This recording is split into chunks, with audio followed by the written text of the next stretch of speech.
Philippiens 1. Paul et Timothée, serviteurs de Jésus-Christ, à tous les saints en Jésus-Christ qui sont à Philippe, aux évêques et aux diacres. Que la grâce et la paix vous soient données de la part de Dieu notre Père et de Jésus-Christ notre Seigneur. Je rends grâce à mon Dieu toutes les fois que je me souviens de vous, priant toujours pour vous tous avec joie dans toutes mes prières, à cause de votre commun attachement à l'Évangile depuis le premier jour jusqu'à maintenant, étant persuadé que celui qui a commencé en vous cette bonne œuvre en poursuivra l'accomplissement jusqu'au jour de Jésus-Christ. Et il est juste que tels soient mes sentiments pour vous tous, car dans mes liens et dans la défense et la confirmation de l'Évangile, je vous porte dans mon cœur, vous tous qui partagez avec moi la grâce qui m'est faite. Dieu m'est témoin en effet que je vous chéris tous d'une affection cordiale en Jésus-Christ.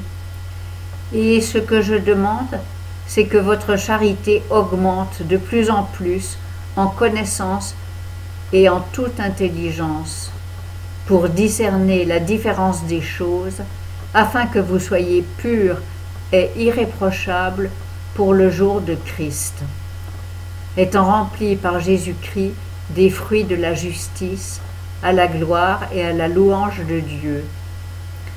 Cependant, frères, je veux que vous sachiez que ce qui m'est arrivé a plutôt contribué au progrès de l'Évangile, en sorte que mes liens sont devenus célèbres par Christ dans tout le prétoire et partout ailleurs, et que la plupart des frères en notre Seigneur, étant encouragés par mes liens, osent annoncer la parole plus hardiment et sans crainte.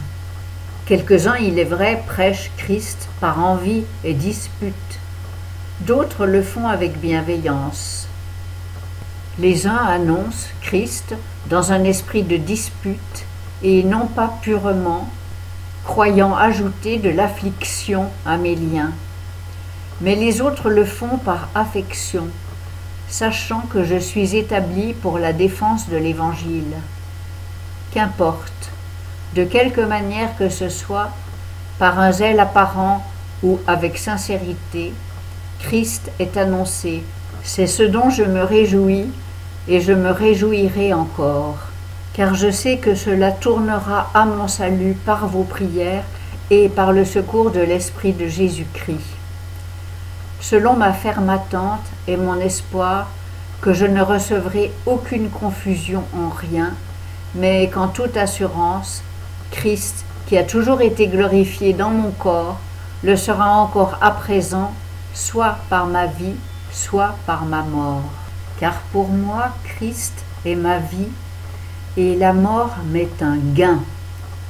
Or, s'il est utile pour mon œuvre de vivre dans la chair, et ce que je dois souhaiter, je ne le sais, car je suis pressé des deux côtés, ayant le désir de déloger et d'être avec Christ, ce qui me serait beaucoup meilleur.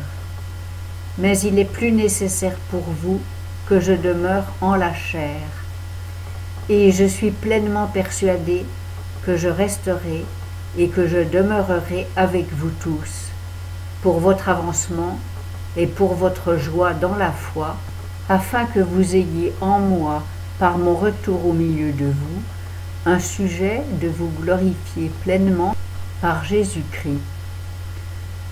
Conduisez-vous seulement d'une manière digne de l'Évangile et de Christ, afin que, soit que je vienne vous voir ou que je sois absent, j'entende dire de vous que vous persistez dans un même esprit à combattre avec une même âme pour la foi de l'Évangile, sans vous effrayer en rien des adversaires.